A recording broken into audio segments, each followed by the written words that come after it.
শারিবিন।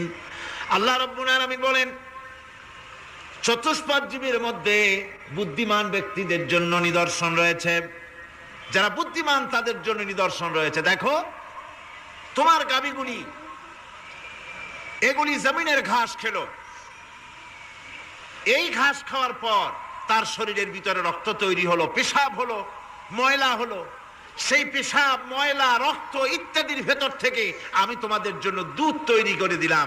যেখান থেকে পেশাব বের হলো, পায়খানা বের হলো, তার পাশের থেকে স্বচ্ছ, সুন্দর, সুমিষ্ট, সুস্বাদু দুধ আমি তোমাদের জন্য বের করে দিলাম। সুবহানাল্লাহ বিহামদিহি। দেখুন, এই দুধ আল্লাহ পাক তৈরি করলেন। কাগজ তৈরি হয় যে মিল, কলকারখানায়, পেপার মিল। আপনারা যদি কোনো পেপার মিলে যান তো যে দেখবেন কাগজ তৈরি হয় গাছ দিয়ে। এই গাছগুলি মিলের মধ্যে, মেশিনের মধ্যে ঢুকানো হয়। মেশিনের ভিতরে গাছটা